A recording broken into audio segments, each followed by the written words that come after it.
Hello friends, welcome back to Pink's Kitchen Tamil. இன்னைக்கு நம்ம bread crumbs எப்படி செய்யறதுன்னு தான் பார்க்க போறோம். இது வேற ஒண்ணும் கிடையாது. நம்மளோட dry bread வந்து தூள் பண்றது தான்.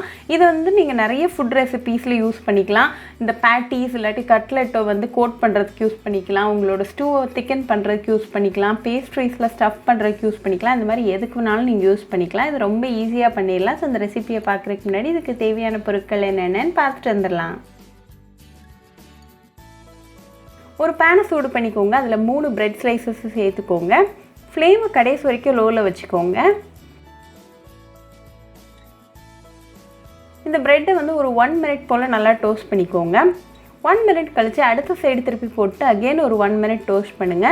இதே மாதிரி திருப்பி போட்டு ஒரு 5 minutes போல டோஸ்ட் பண்ணிக்கோங்க. இது எதுக்குன்னா இந்த மாதிரி திருப்பி போட்டு டோஸ்ட் பண்ணாதான் வந்து உங்களுக்கு எல்லா சைட்ஸ் கார்னர்ஸ் எல்லாம் ஈவனா வந்து டோஸ்ட் ஆகும்.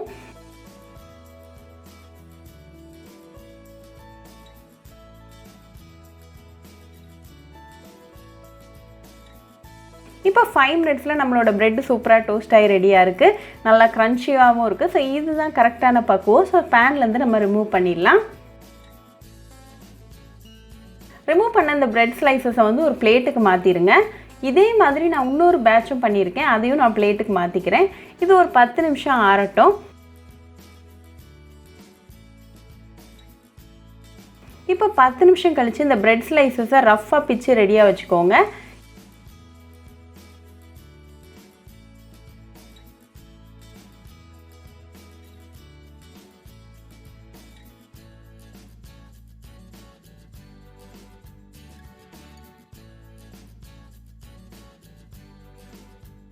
இந்த பீசஸ் எல்லாத்தையும் அப்படியே ஒரு மிக்சர் ஜாருக்கு மாத்திருங்க. இது நல்ல ஒரு கோர்ஸ் பவுடரா அரைச்சு எடுத்துட்டு வந்துறலாம். இப்போ இந்த அரைச்ச பவுடரை ஒரு பிளேட்டுக்கு மாத்திக்கோங்க.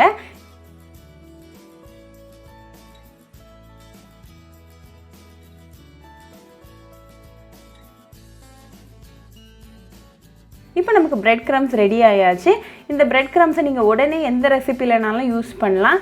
ரொம்பவே டெலிஷியஸான ரெசிபி. அதே நேரத்துல கடையில வாங்கக்கூடிய அந்த bread crumbs விட இது ரொம்பவே ஹெல்தியானது. இது நீங்க ஒரு 8 கண்டெய்னர்ல போட்டு ஃப்ரிட்ஜ்ல வச்சு ஒரு 2 months வரைக்கும் வச்சு யூஸ் பண்ணலாம்.